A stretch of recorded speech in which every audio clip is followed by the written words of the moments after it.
Alrighty, how's everybody doing? Welcome back to the Red and Black Wrestling, and today we have a very special treat. We're bringing back the podcast we haven't had it going in a little while, and today our very first guest back on is Max Watson. Max Watson was a two-time Catholic State champ back in 2021 and 2022 for Iona Prep. So first of all, how's everything been? It's been great. Had a transition to college, still keep in contact with a lot of the guys on the team, but, just at the next level now. How's everything going in college so far? Like with talking about that transition, how has it been transitioning from like that high school setting to the college setting, especially with wrestling? Everybody's game. Everyone wants to take your head off. We work a lot harder as a team. So in high school, I was one of those guys. I was always one of the harder workers in the room, but in college, everyone holds you to a certain standard. So that means practices every single day, 2 hours. You're expected to do privates. You're expected to get up in the morning and lift. But if you're willing to do it, it's really rewarding. You meet a lot of really great guys. So yeah, and speaking of those workouts, and like that whole transition from like that team setting and mindset, like in high school, especially when I was wrestling in high school, like you have obviously like the studs on the team who will bust their butts in the room, work hard, put in extra work, and then there's some guys who kind of just come in from the hallways, who kind of just try to find their spot on the team, who some kids may not take it as seriously, so you get a bit of a mix. Whereas like college, everyone was like, that's in a college room, was one of the best guys on their team. State placers, sectional champs at probably the least. You don't really get a lot of walk-ons so much in college. I mean, it happens, but for the most part, everyone was the best guy in their room. So there's a lot of like elevation and like iron sharpens iron mentality going on in that college setting. So how has that been going for you, transitioning from the practice partners you had at Iona, where you had guys like Costa, Grant, really great practice partners, state level wrestlers, to now in the college setting where you're having same level of criteria, but a little bit higher, maybe national qualifiers, maybe some All-Americans in there. So how is that any different, the same? So first off, I was definitely lucky at Iona. When I was there, we had a lot of really great wrestlers, a lot of great talent, pushed each other. But to an extent, it's still high school. You can only be there so many hours out of the day. A lot of kids commuted. I wasn't part of the Connecticut crew. We had kids that were coming across state borders. I wasn't one of them. I had to drive across the bridge in New York. Yeah, Tappan Zee Bridge. So my time with them was limited outside of being in school and like right after school practices. But they were all tough kids. But in college, you're living on campus. At least I am. So that's all day, every day, twice a day. These guys, you live with them, you eat with them. You are expected to hold yourself to the same standards as everyone else. And when you have a culture like Ithaca does, it's everyone excels and Yeah, everyone's a little better. I mean, there are guys on my team, and it was crazy. There's like 21-year-olds, 22-year-olds. So I get my butt beat by some of those kids. oh yeah, because now they're men, right? They're Like, men. They're men. like there's some difference in strength in high school for like in college, everyone's a man, developed, hitting the weight room, working out the right way. And it's a whole lifestyle in college. Like whatever sport or extracurricular you're really a part of, it's pretty much your lifestyle outside of your academics, of course. So like the culture is different there too. So let's backtrack a little bit from college back into high school wrestling a little bit. You said you were part of that Connecticut crew, the Empire guys. What was that conversation like when talks about going to Iona Prep came up? So if I'm being honest, I didn't know I was going to be at Iona Prep until a month into my junior year. Oh, So wow. I was at my prior school, going to classes, wondering how I was going to have my wrestling how I was going to have a season that year, because I knew that I wanted to wrestle in college, but it was my junior year. I needed to get matches. I needed to get experience. And I had just started going to Empire recently, and I maybe had wrestled a few dual matches for Empire, and Coach John Deagle was like, "Hey, if you're worried about not having a season, we know for a fact that you'll get 30, 40 matches here at Iona, and you'll just get the mat time that you need." And this might have been September. So we packed up within a few weeks. It's I nice, was, dude, I imagine. Yeah. yeah, it was a rough decision to make, but I knew from the outset that I needed to go where the wrestling was the best. And was this due to like after COVID like restrictions? Were there like programs that is that what was going on over there? Yeah, so my sophomore year at Clarkstown South, which is my previous high school, straight up season was canceled, no matches. They had like maybe a few local tournaments, but it wasn't what I needed to get to the level that I wanted to be at. And now walk me through, you're going through the halls of Iona Prep for the first time. What is that experience like for the first time, you know? Uh, it's just Iona Prep. We're kind of known for our athletics, and we're an all boys school, which is a crazy transition. I Yeah. came from public school to a school where it's also a Catholic school, Yeah. so which we'll probably get into that later. But it was it was a different attitude. Everyone's kind of there for the same reasons as you. Yeah. Everyone's an athlete or they have something going on where they're part of a team of kids. And that was really great for me, but that's how it felt. Yeah. Yeah, I share a lot of similarities in that way where I came from public school from like K to 8. So like I didn't have a lot of like Catholic education, let alone like in an all boys setting. So there was a huge adjustment for me when I went to high school. It was not so much scary, just a little more like anxiousness in it just because like it felt a little bit different, you know, especially when I went to class, it already felt like people were ahead of me somehow. So I felt like I was a little bit behind, but you know, for me personally, ended up being some of the best 4 years of my life.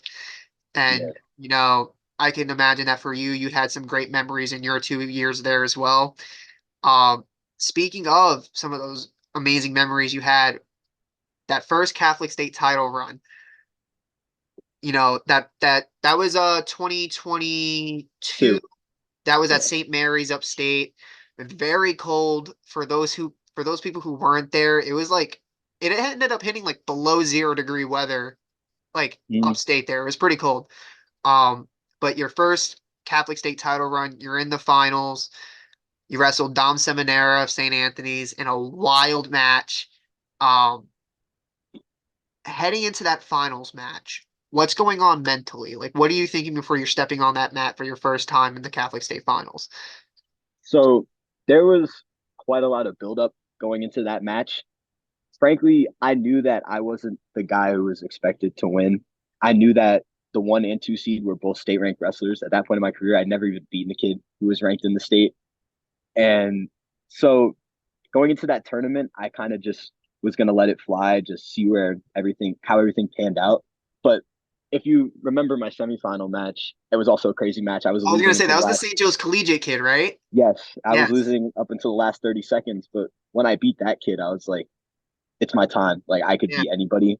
So I knew that if I wrestled to the last second, I could beat anyone in the bracket. So It started to like settle in almost where you're like, oh my God, I can actually do this. Like there's some people where they wrestle to almost like survive or to kind of just like hang in there. And then when you start to like narrow that gap a little bit, you're like, well, I can kind of compete with these guys.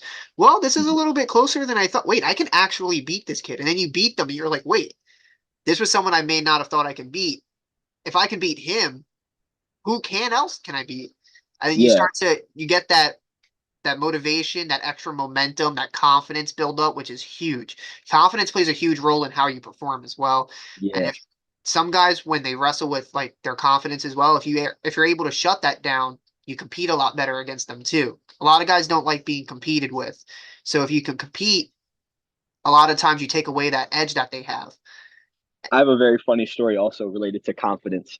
So I was training at KD a little bit, KD Training Center, up until my junior year, or not up until my junior, but during my junior year, I started training there.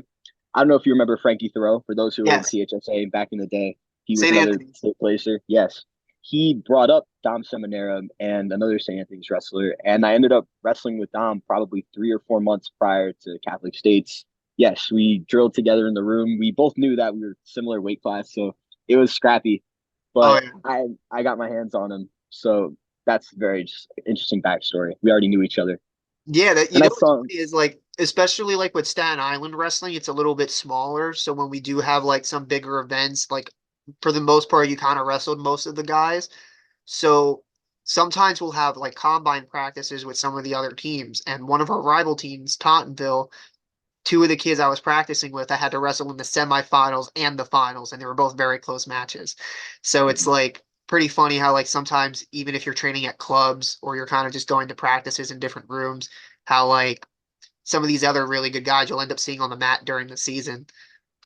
And sometimes it's for a very important spot in the season. Sometimes it isn't, but you got to just scrap it out anyways because you guys both want it. yeah, you guys both want to win. But I feel like it's really valuable to get your hands on a guy. That's something that I learned. 100%. You want to always seek out the best guys in the room, best guys in the state, wherever you're able to get best for yourself. You know, you want to be able to find it and get a hold of it and better yourself as a wrestler. Mhm. And then, so winning Catholic States that first year, 2 weeks later, we have your first Albany appearance. Now, at least for me personally, there was a little bit of nerves heading into my first states tournament. I'm not gonna lie. It was like, wow, like I finally won the Catholic State tournament, and then the thought starts settling in. Oh wait, my season's not over still. I have 2 more weeks, and now like this is the big one. This is the one that we're trying to get on the podium for. What was that like for you heading in there? You're getting ready, you're heading up to the hotel the night before, getting ready to weigh in the next morning. What's all that coming to? I'll say one of my biggest secrets for preparing for any competition is finding peace of mind. I Mm. did a lot of walking, meditating, just listening to music. And obviously, wrestling is important, but at that point in the season, how much better you're going to get, that's questionable. Yeah. But you can eat right, you can sleep, you can stay flexible. I mean, that's all stuff that also matters just as much when you're trying to peak. Yeah. So you get the nerves. I mean, you walk out there, everyone's drilling on the mats the night before, you're trying to make weight, but you also just get a sense of the scale. Like you really don't, people don't know how crazy it is to wrestle in an arena like that until you actually do it. It's an environment, it's an experience.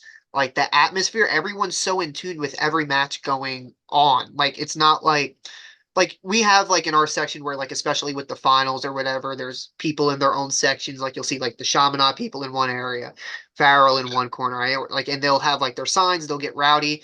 But at states, like everyone's so in tune with what's going on. It can be a bunch of people from one section cheering on an 8 and a 5 kid because the match is just so entertaining. They just love Mhm. wrestling and watching wrestling. That they're just cheering for Yeah. everything going on. Um, so it's just a different atmosphere, and it kind of gives you like that extra like drive a little bit, where you're like, wow, people are kind of watching this. I don't want to lose.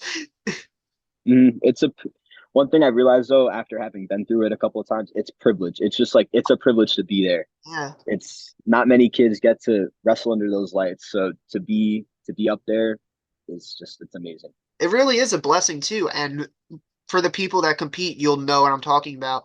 When they do that whole opening ceremony, they literally give you like a statistical breakdown of all the wrestlers that competed in the state of New York that year, how many sections had tournaments, how many of those wrestlers qualified for the tournament. So there'll be like this amount of wrestlers wrestled in the state of New York, and we only have 560 kids competing in the state tournament across all weights in both divisions. So like you put yourself amongst the few guys who even qualified to compete there, let alone etch your name on the podium as some of the best. Um, so we're getting into some fun stuff here. So I kind of wanted to go into okay, we're gonna backtrack a little bit. So we talked about your first year. We got your second year now. People kind of know who you are. You kind of put a target on your back from your success in the first season and great success in the off season. In between those two seasons, you had a lot of Mhm. really great tournament wins and stuff in the off season. So heading into your second season, you know you're the guy now. You know, what's everything shaping up for that season? You're the guy at 152. Sorry you cut out a little bit, Oh, okay, but my fault. uh, yeah, you're good.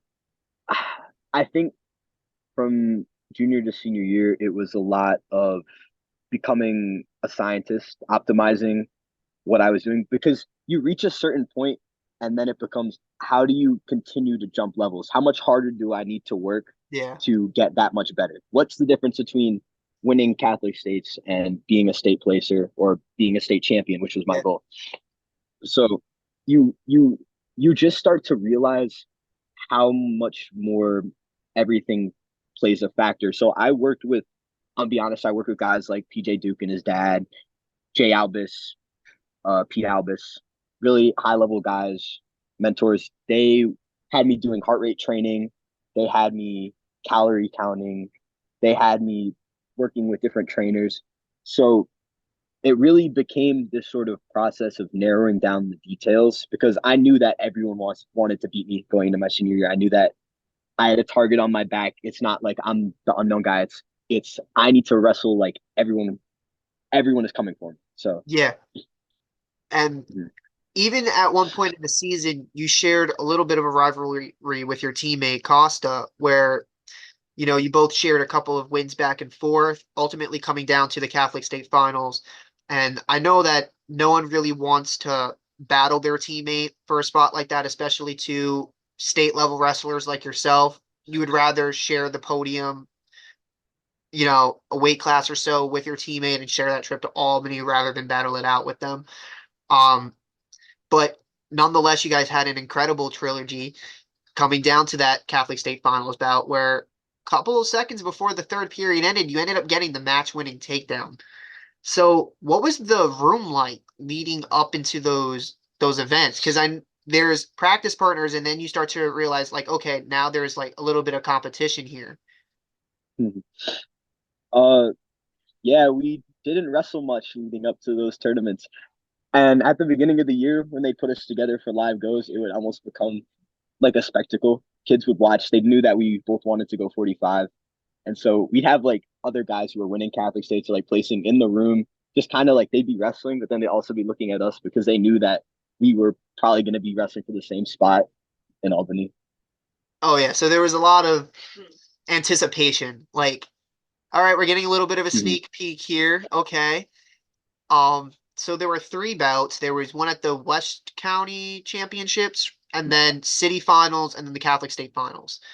Um, that first bout seemed it was a bit of a higher decision. I'm not sure on the correct score. But it seemed well, I It believe was it a was fall. I pinned him you actually in the pinned him. first Okay, period. okay.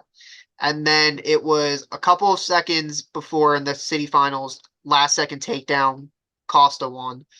And then the inverse in the Catholic State Finals. Last couple Mm-hmm. seconds, you ended up getting the takedown. Was there any really like what did you notice in those first couple of bouts that you may not have noticed like when you came into your third final match? So the first bout, I ended up pinning him, and I almost knew that I would get into that position because that exact same position happened in the room. So when I felt him take a shot on me, I reshot, got to like my far ankle cradle, whatever it was, and it literally like scene for scene happened in the room. So that was funny because Felt like I deja mean vu he's a great almost. wrestler, and I knew. Say it again. It said it felt like deja vu almost, like it was something you saw. Deja vu, yeah, yeah. Because people are like, "Oh, you caught him," which I did kind of catch him, but I also knew it was there. Mm. But coming into the second match, and this is where I talk about like, or what I mean by mentality and sort of keeping your composure. Costa, his skill set was always heavy hips, hard to score on, Yes.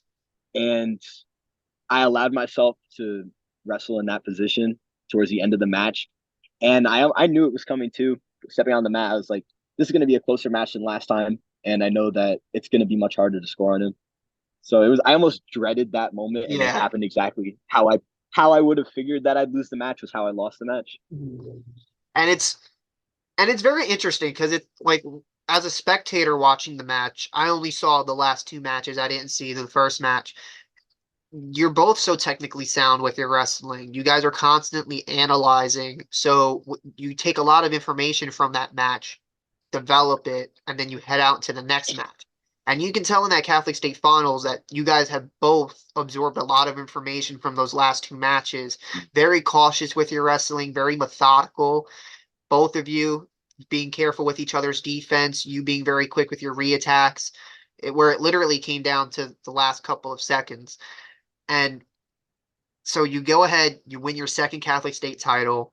2 weeks later, you're making your second appearance at Albany, and you go on a run, make your way to the semifinals. Let's just talk about it. I know we did an interview beforehand about it, but let's just talk about that whole states tournament again. So, Um, what are you talking about? so yeah. Uh, the nerves, or at least the novelty of being out there and having the whole crowd, it does not go away. Mhm. It's still crazy. And my first match, I I actually I did a lot of film study, and I always do a lot of film study. But what's funny is I wrestled a kid that I wasn't expecting to wrestle in the Okay. first match. I completely misread I misread the seeds for the bracket, and so I had studied the complete wrong kid. And I tell my coach before I go out, "Oh, I thought I was gonna have the Section 8 kid." And he's like, "No, no, no, what are you talking about?" And so I had a completely different kid who I did not ever watch wrestle. And he managed to keep it close with me. And so I think that was a one takedown match. I had to stall the last couple minutes. Yeah, I remember that one being a little bit close. So, Mhm. so you misread the bracket. You had to change your game plan up on the fly, which probably was a little bit scary. Like, oh wait, I didn't realize I read this all wrong.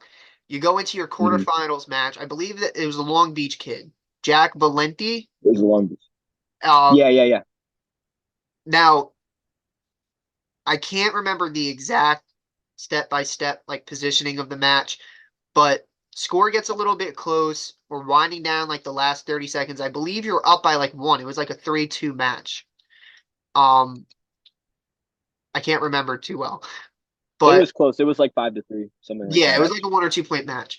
So tell me what was going on in your mind during that match. Time's winding down. You know you're going to end up punching your ticket to the semifinals. What's going on? So here's the thing with matches at states. It's almost like it's going to be close, and sometimes you just have to be the guy who just drags it out a little bit, holds good position. It's hard to be exciting at that level. So I know I'm winning. I almost get the feeling this kid's not going to take me down. He's not going to touch my legs, and that was the case. But you just have to make it happen. You have to wrestle through it. Yeah. And I remember vividly the kids. I think it was 10 seconds left. He's shooting into me. I circle in, so now he's on the edge, and I just run back to center, and I'm like 5 seconds left, like I'm there. I'm looking at the crowd. I'm literally running backwards because he's still chasing after me. There's still time on the clock, Oh but yeah. I, it was just getting it done. It was just one match. The next match, like it is what it is. And if there's probably like a feeling of vindication too, like knowing that like all that work you're putting in is paying off, like you're getting closer to your goal, you know, and you end up making the podium, although not in the way you probably had hoped. Um, so what was going on as the rounds progressed? You know, you're making the podium. What's going on as far as like what are your coaches telling you? You're getting ready to wrestle essentially your last match of your high school career. What are the emotions of that? Like, knowing that you're representing Iona Prep one last time. Mm. So you want to know about my last match ever? Yeah, yeah. We So that last match. if I'm being honest, I didn't have a lot of time between that and the Conci semis. Mhm. So it was maybe 20 minutes, and I spent like 15 of those minutes crying. That was I ended up, in wrestling, you have to go out there and get it done. So I'm out there, like, still eyes red. You have to find a way to finish it out because it's your senior year and you have one more match. They didn't really give you much of a break. That's crazy. No, no, no. It went semifinals, conci semis, and then placement matches within the span of maybe an hour and a half. Oh wow. So that was they blew by that pretty quickly. Um, so this was the treat that I wanted to get into. We are going to I was hoping for me if you can. Okay, sorry about that. Had some technical difficulties. So I have the match pulled up. I was hoping if you can do a breakdown of your first Catholic state title win.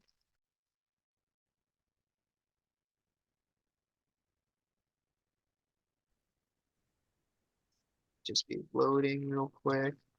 Okay, there we go. Mhm.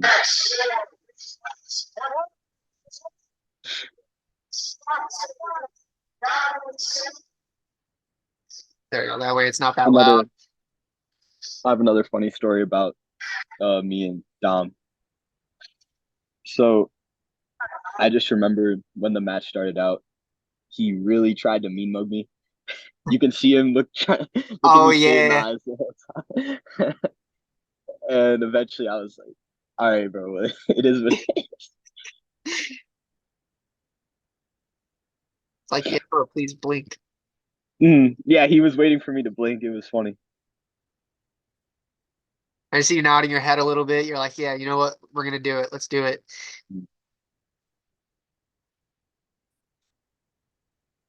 And so, I'm gonna turn the volume up just.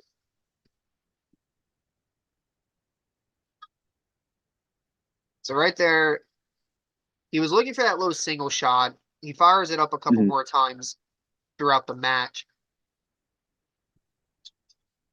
Solid wizard defense here, by the way. Hmm. Yeah, I was working on. Honestly, this is you're gonna see me hit something here that I maybe hit twice in my high school career. I hit it here, and then like 2 weeks Oh, the later at ankle kick. states, the only times. Yep, yep. That's just something that I was kind of messing around with in practice. It's not something I normally go for, but I And guess my junior that's year sort was of there. letting it fly, right? As you were mentioning earlier, like, you know what, this could be the end of my season. So far I've surprised myself, but I'm just gonna still let it fly because Yeah, a lot of it was just getting my hands on the guy, just not really overthinking it. Just boom, boom, boom. Just get your hands up.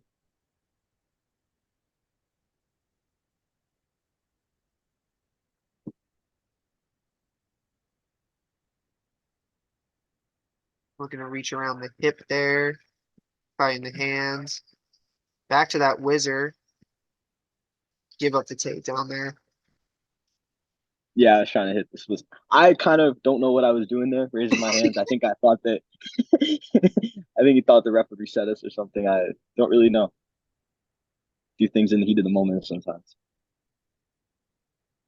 Well, also they would have to work up from the legs too, because if he hangs for the, Yeah. they're gonna start looking for a stall call. Hmm.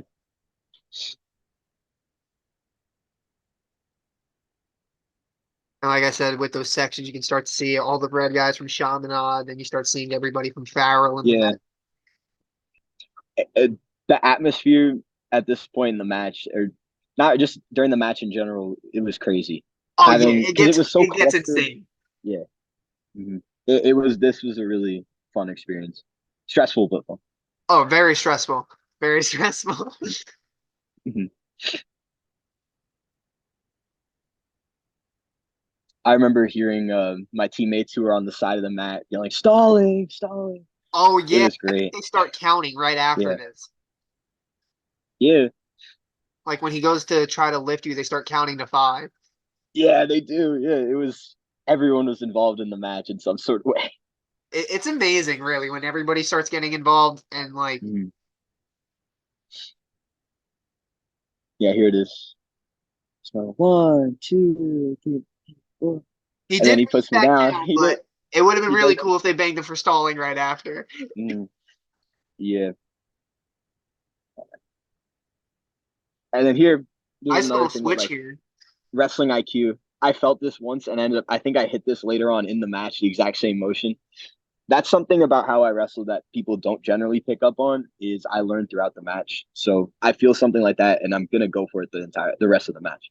I'm very analytical.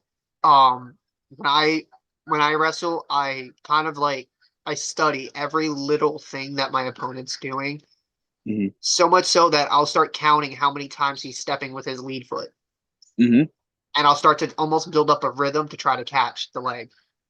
And you It talk is. about that switch. There it is again. You right in on the double. Almost get funked rolled through. Way to settle your hips back on that. Yeah. And I think we end up stalemating. But yeah, it really does get that deep at the next level. It's how is this guy faking? Which hand is he reaching with? How can I shut down his shot? It's all there. It's all real. It's a mental game of chess. Mhm.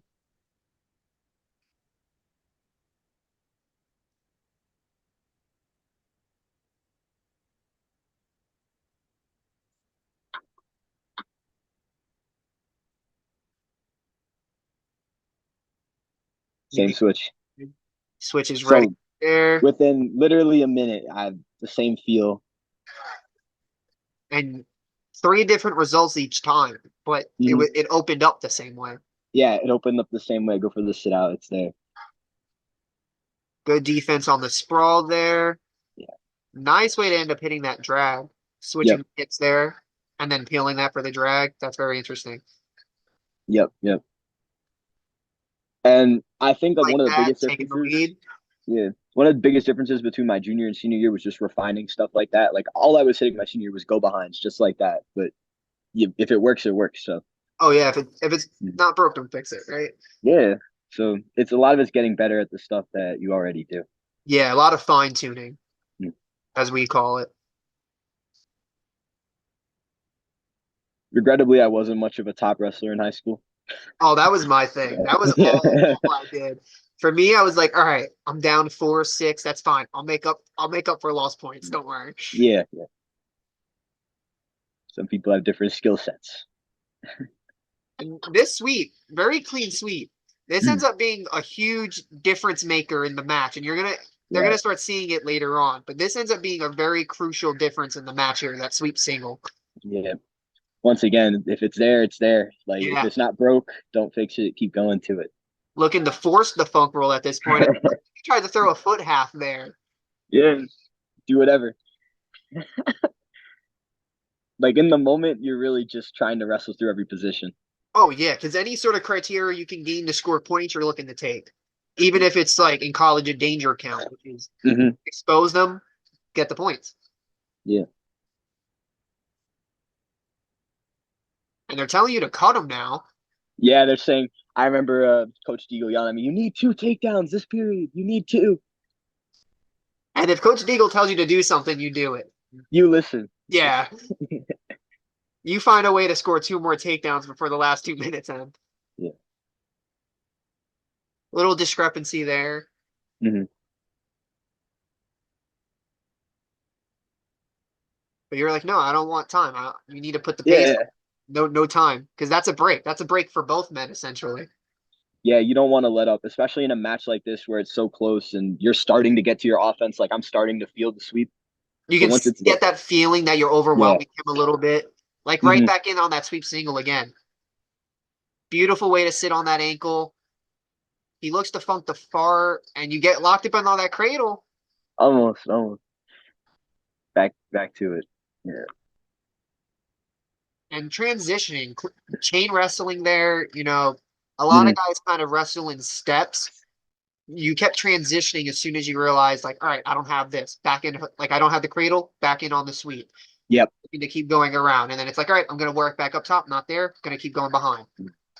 And I remember talking to Coach Deagle about that a lot. It's just trusting your positioning because you're in these positions every day in practice. So at some point, you just have to go out there and not stop moving your body. You just have to keep wrestling. Trusting your intuition and trusting your Yes. coaches as well. Hmm. That's why we do preparation so that you can go out there and you don't have to. Here it is again. And right back in on that wrist pull sweep. Looking to run the pipe on that finish right there. Got him on his back a little bit. This is crazy. Takedown, no exposure yet. He looks to funk roll. You say, all right, let's get funky then. Yep. Because the way you had my knee, I was not sprawling there, so I had to just go for it. And still no score here. Way to scramble from both wrestlers here.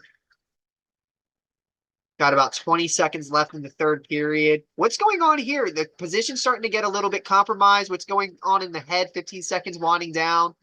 Find a way to not get scored on. It was just pure heart. Just I'm not letting him take me down there. Like if you saw, I literally pushed myself up on one foot to get my hand. Yeah. We call it in the room having like an oh shit moment. Like, oh shit. Like it takes 2 to 3 seconds out of your wrestling where you literally just think to yourself, back in on that sweep single. We got 10 seconds left. No score here. We go to overtime. You sit him to the butt. You collect that other Yeah. ankle.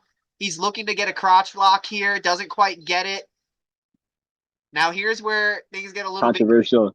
Yep. You got Coach, I believe that's Coach Straley. Mm-hmm. Yeah. Yeah, Coach Straley, and then you got Coach Deagle over there screaming, "You better give him the takedown." Mm. Then you got Coach Walters in the St. Anne's corner screaming, "That's not to. Time's up." So a little bit of pandemonium here. Great short sportsmanship at the end. You shoved me away though. Yeah, he was like, "No, no, no, no, no." No, not feeling it. That's okay. But you get to celebrating, and then they start reviewing the call. Mm-hmm.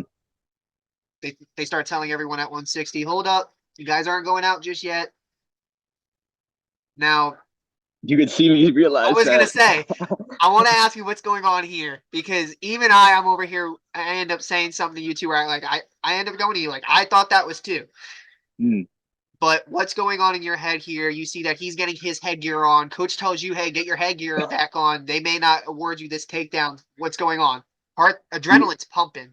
Yeah, you know what? At this point, it's just if I have to keep wrestling, I have to keep wrestling. Like, what do you can't really do anything if they tell You you can't to. change it. Yeah, if it's overtime, it's overtime. So you just gotta be present. You gotta be there for it. Got to be game for every possible You, outcome. yep, you gotta be game. And there, I couldn't even get my headgear back on. I was like, yo, I need some Hands help are with this. shaking. It's like, thought I was Yeah, done with this. yeah. I thought I was finished. Wow, that guy sucks.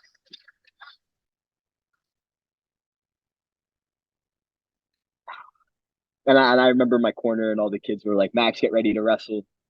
Like you could see everyone's like, Probably going back into heart rate control that you were talking about, learning to get your body back in composure, yep, that mental training. breathing, just being present.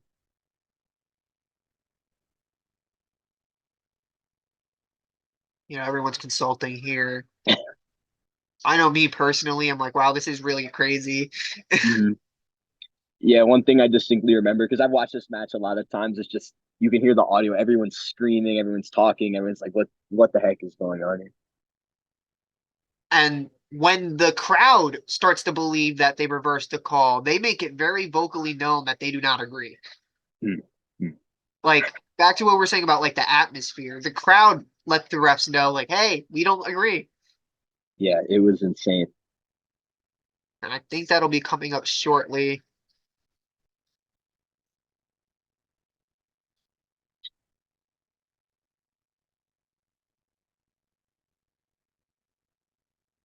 Getting ready to snap the picture in the background. Got my camera ready.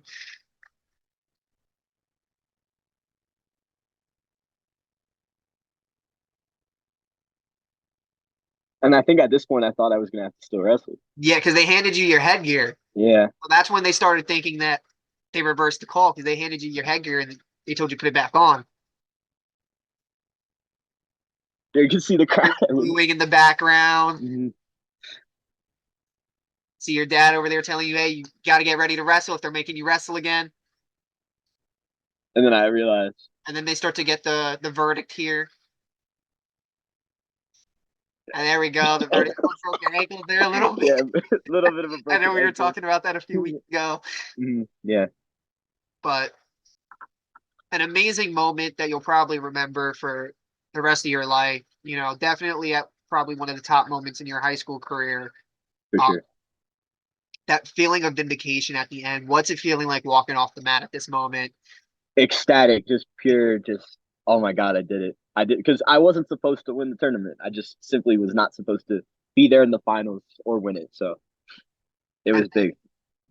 seeing your coaches first time after that win, seeing your team for the first time after. I know for me, jumping in my coach's arms, jumping to Mhm. my team, like we did it. You know, definitely like a feeling that I know I'll always hold on to. and being able to share that same type of feeling with people to come, knowing that they'll have those moments as well. You know, how was all of that feeling of vindication for you when that thought settled in, like, I am a Catholic state champ, Albany's next? It was insane. I have a funny picture to pull up where my team is literally holding me up, and it was a great moment. Let me see if I can find it here in I my would love to camera. see that if you have a. Yeah, I actually, let me, you know what? I'll actually try to find my photo as well. I have a photo with my team. here it is, right here. I'm getting I right next to that That's match. amazing. Yep. So to have something like that happen to you, it makes it all worth it. It really does. It adds to all of like that trials and like the hardships that you kind of had to go through before winning it, whether it be injury or anything really. And Like, yeah, there's so many little things people don't know about. They just kind of see, oh yeah, he won it this year or whatever. yeah, But they see the success out of it. They don't really see so much. Oh, I found the photo. Like they mm, see that the gold medals, the nice trophies, the cool pictures, not so much behind the scenes, like the blood, sweat, tears, so much of the hardship that really had to get you there, the commute to the clubs and the extra clinics and the practices and the camps over the summer, the tournaments in the off season, Fargo, freestyle training, like tournaments that may not be as big that you're just trying to get extra matches for. weight All those cutting. things contribute, you know. And then this was the one that I had. There you go. Yeah, that's awesome. So It's just it's cool. that whole feeling. And any last words that you have for anybody who's watching this interview at home, people who may have been in the stands watching you wrestle, some younger guys looking up to you that may be wanting to get their hand raised as a Catholic state champ, or any future goals that they have set for themselves? Um, so just CHSA in general, I think even though we compete against each other a lot, we're a family, we're a very close community. Towards the end of the season, and you could even see in towards the end of that video, we were kind of rivals, Iona Prep and Farrell, but then I see you guys cheering me on and like protesting the call.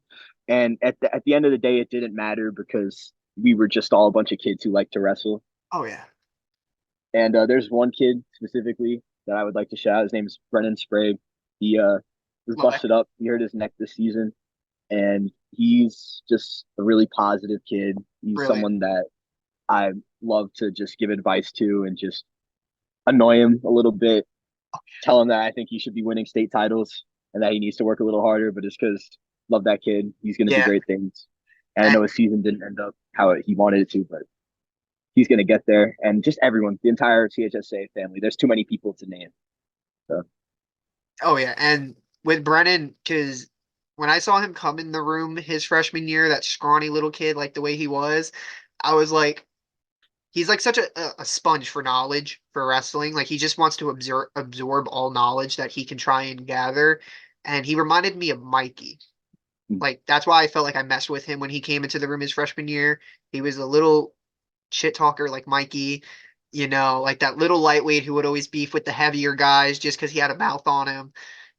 He may run once starts picking up, but he would run his mouth a little bit. But he reminded me of Mikey, and he is a sponge for knowledge, and he's a very sweet kid. Comes from a great family as well.